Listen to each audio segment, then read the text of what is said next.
మంగళవాద్యాలు ఆవేశంగా మోగుతున్నాయి. చతురస్రాకారంలో ఉన్న చిన్న చిన్న హోమకుండాలు 108 ఒకదాని పక్కన ఒకటి వెలుగుతున్నాయి. హోమకుండాల ముందు తెల్లటి వస్త్రాలు ధరించిన యువతులు కూర్చున్నారు.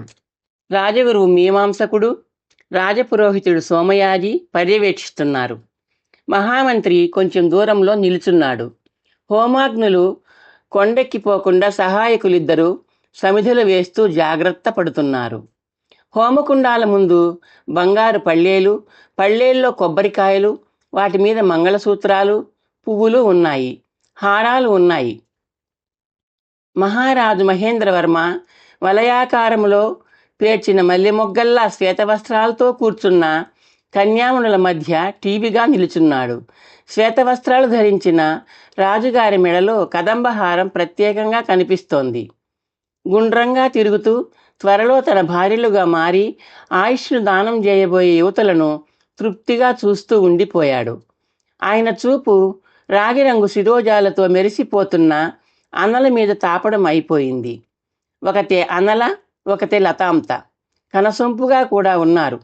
మహారాణి మాటలు మహేంద్రవర్మ చెవుల్లో ప్రతిధ్వనించాయి. ఆచార్య, ఈ లతాంగులలో లతాంత ఎవరు? యువతుల మీద నుండి చూపులు మళ్లించకుండా అన్నాడు మహారాజు. రాజపురోహితుడు గబగబా వెళ్ళి నిధి వెనక నిలుచున్నాడు. ఈ కన్యామణే ప్రభు, లతాంత ఏరి ఎన్నిక చేసింది నేనే. మహేంద్రవర్మ నిధివైపు రెప్పవేయకుండా చూశాడు. లతాంత. ఆయన పెదవులు చిరునవ్వుతో విచ్చుకున్నాయి. లతాంత మరీ సన్నగా నాజూకుగా కాకుండా సౌష్ఠవంగా, కొద్దిగా ఒళ్ళు చేసి నిండుగా ఉంది. అనల తీగలా సన్నగా ఉంది. మహారాణి చెప్పింది నిజమే. ఇద్దరూ చక్కని చుక్కలే. అందుకేనేమో ఇద్దరినీ పక్కపక్కనే కూర్చోబెట్టారు రాజగురువు, రాజపురోహితుడు.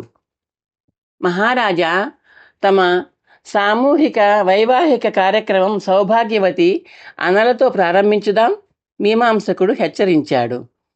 మా అభిప్రాయము, ఆశయము అదే కదా. మహేంద్రవర్మ అనల ముందున్న హోమగుండం వైపు అడుగులు వేస్తున్నాడు. అనల పక్కన కూర్చున్న నిధి తృప్తిగా నిట్టూర్చాడు. రాజు మొదట అనల మెడలో మంగళసూత్ర ధారణ చేస్తాడని తనకు తెలుసు. ఆమె సమీపంలో తాను ఉండాలని కోరుకున్నాడు. రాజపురోహితుడు తన ఘనత చాటుకోవడానికి ద్వితీయ వధువు స్థానంలో తనను కూర్చోబెట్టాడు. అదృష్టం. నిధి తన పక్కనే మొదటి హోమకుండం ముందు కూర్చున్న అనల వైపు ఓరగా చూశాడు. ఆమె వంచిన తల ఎత్తకుండా కూర్చుంది. చంద్రబింబాన్ని కారుమేఘ శకలం కప్పివేసినట్టు ఆమె ముఖాన్ని విచారం కప్పివేసి కళావిహీనంగా చేసింది.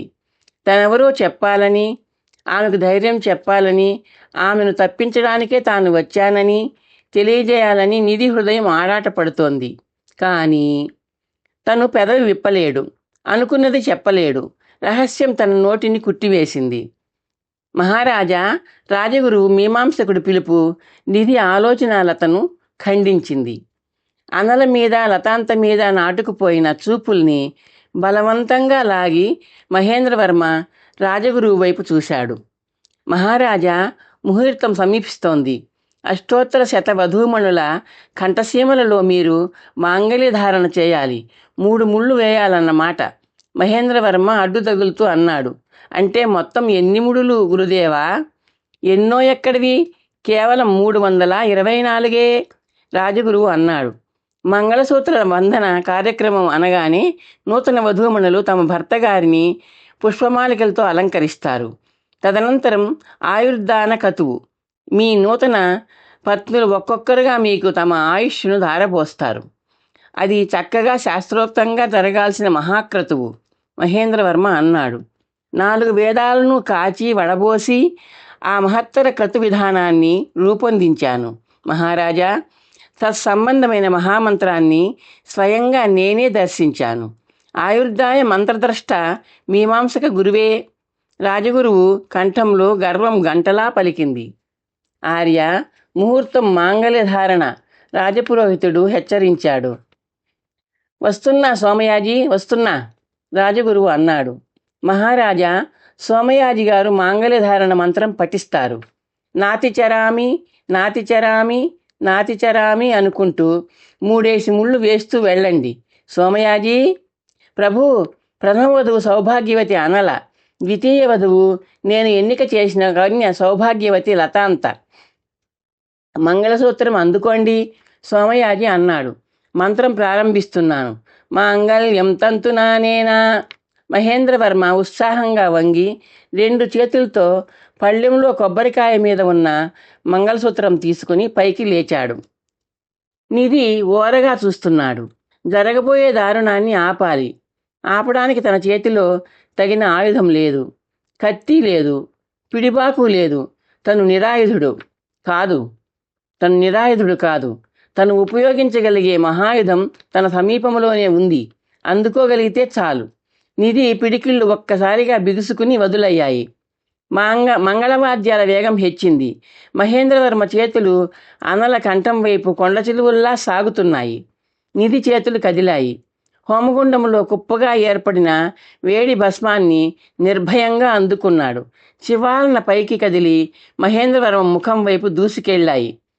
వేడి బూడిద నిధి చేతుల్లోంచి మహేంద్రవర్మ కళ్ళల్లోకి జొరపడింది. మరుక్షణం మహేంద్రవర్మ భీకరంగా అరిచాడు. మంగళసూత్రాన్ని వదిలేసిన అతని చేతులు కళ్ళను కప్పుకున్నాయి.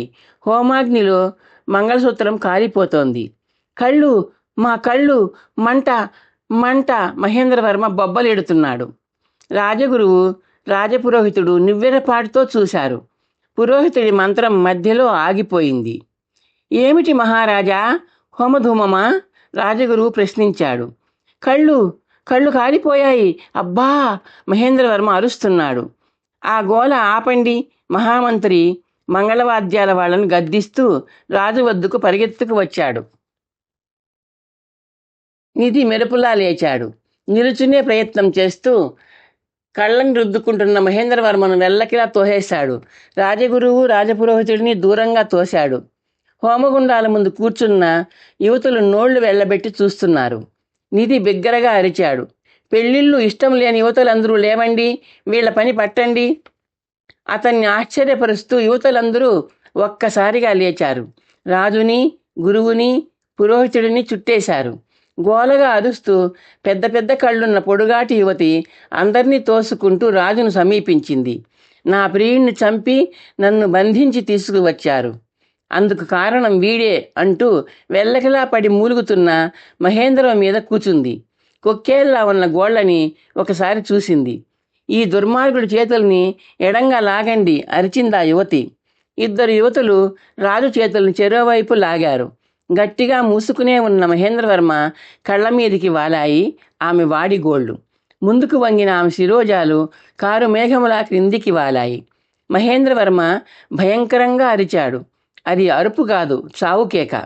కళ్ళు, మా కళ్ళు, అమ్మో, ఓ ఓ ఓ ఓ. మహేంద్రవర్మ కేక ఏడుపుగా మారిపోయింది. అదే సమయంలో రాజగురువు, రాజపురోహితుడు యువతుల వలయం మధ్య చిక్కుకుపోయారు.